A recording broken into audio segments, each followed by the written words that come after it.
नमो नमः। अभी ये जो श्रीमद् भगवद गीता की प्रतियोगिता है और उसमें श्लोक को याद करना है और उसका उच्चारण करना है, इस बारे में काफ़ी लोगों ने काफ़ी प्रश्न पूछे हैं कि उसका उच्चारण कैसे करना है। कोई कोई श्लोक बड़े हैं, बच्चों को उनका उच्चारण करने में दिक्कत आती है।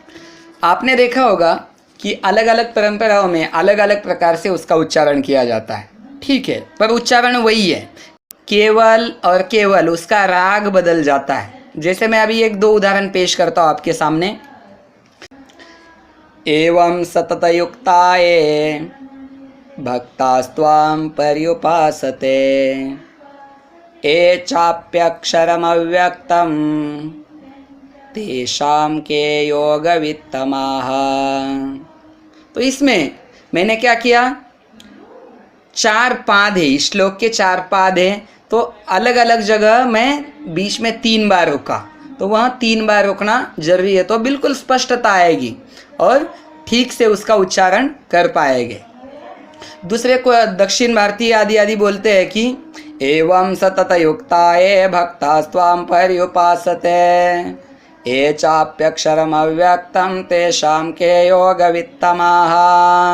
तो यहाँ क्या किया इन्होंने, श्लोक में केवल 2 जगह रुके, मीन्स ऊपर वाली पंक्ति पर्युपासते तक वहाँ अर्धविराम लिया और फिर नीचे वाली पंक्ति बोले।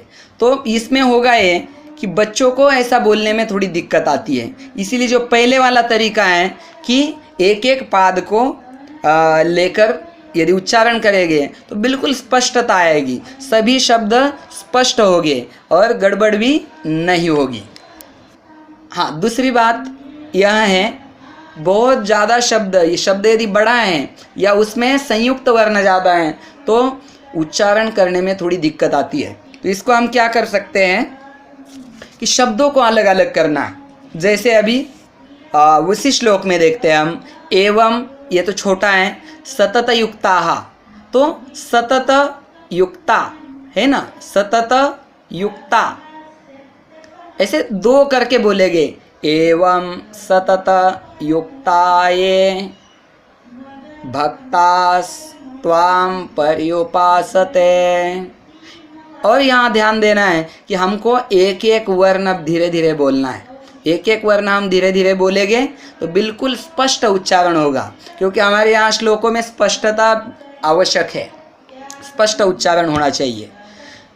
नीचे वाला भी जैसे है, ए चाप्यक्षरम अव्यक्तम, तो यहाँ क्या करेंगे हम, 3 में उसको डिवाइड करेंगे, चाप्यक्षरम अव्यक्तम। आप ऐसे 3 शब्द अलग अलग बोलेंगे, एक ही लय में बोलने हैं, एक साथ बोलने हैं, पर तीनों में थोड़ा थोड़ा गैप रहेगा, तो बोलने में आपको कठिनाई नहीं होगी। जैसे कि वापस बोल के दिखाता हूँ, चाप्यक्षरमव्यक्तम, चाप्यक्षरमव्यक्तम। पहले अलग अलग करके बोले, फिर उसी लय में तीनों को एक साथ बोलेंगे तो फिर वही शुद्धता आती है और स्पष्टता आती है। तीसरी बात यह है कि आपको बिल्कुल गड़बड़ नहीं करनी है। वीडियो बड़ा हो सकता है, होने दीजिए, कोई दिक्कत नहीं, बिल्कुल स्लो बोलिए। अभी कोई किसी ने वीडियो भेजे हैं तो 2 मिनट में ही समाप्त हुआ है उनका, और उसमें बिल्कुल जल्दी समाप्त करने की कोशिश की है। तो जितना विलंबित बोलेंगे, ज़्यादा विलंबित भी नहीं, पर एक थोड़ा सा स्लो होना चाहिए, तो उसमें शब्दों में स्पष्टता आती है, आप क्या बोल रहे हैं, और सही मीन्स शुद्ध उच्चारण उसमें हो जाता है, इसीलिए उसका भी ध्यान रखिए। अब नंबर 4, मैं इन श्लोकों को आपको गाकर दिखाता हूँ, मीन्स उसका उच्चारण करके दिखाता हूँ, तो इसको भी आप सुन के याद कर सकते हैं, या इसी प्रकार आपको उच्चारण करना है। ओम श्री परमात्मने नमः। अथ 12ोऽध्यायः। अर्जुन उवाच एवं सततयुक्ताये भक्तास्त्वां पर्युपासते ये चाप्यक्षरमव्यक्तं तेषां के योगवित्तमाः। श्रीभगवानुवाच मय्यावेश्य मनो ये मां नित्ययुक्ता उपासते श्रद्धया परयोपेतास् ते मे युक्ततमा मताः ये त्वक्षरमनिर्देश्यमव्यक्तं पर्युपासते सर्वत्र गमचिन्त्यं च कूटस्थमचलं ध्रुवम् सन्नियम्येन्द्रियग्रामं सर्वत्र समबुद्धयः ते प्राप्नुवन्ति मामेव सर्वभूतहिते रताः क्लेशोऽधिकतरस्तेषामव्यक्ता सक्तचेतसाम् अव्यक्ता हि गतिर्दुःखं देहवद्भिरवाप्यते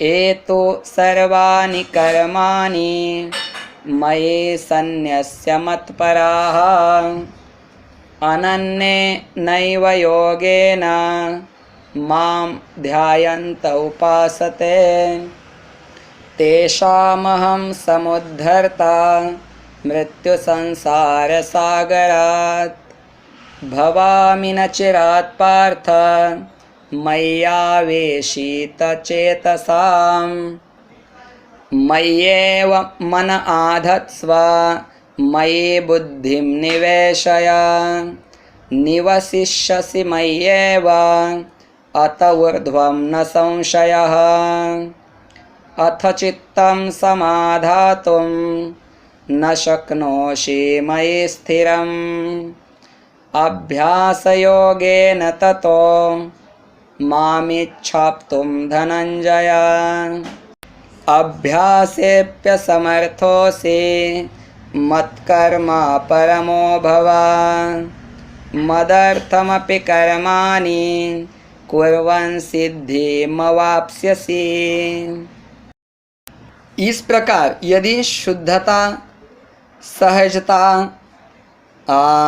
विलंबितता आदि आदि के साथ अभी इसका उच्चारण करेंगे तो बिल्कुल अच्छा हो जाएगा। ये जो वीडियो बना के आप हमको भेजेंगे वह मोबाइल सीधा मत पकड़िए, एचडी में वीडियो बनाना है और ऐसा टेढ़ा जो स्क्रीन दिखा है आपको वैसा पकड़ के आपको वीडियो बनाना है, सीधा नहीं पकड़ेंगे। कृपया इतना ध्यान दीजिए। आपको आगे वो श्लोक भी उच्चारण करने हैं, संस्कृत का जो भी उच्चारण करना है इसी प्रकार से करना है।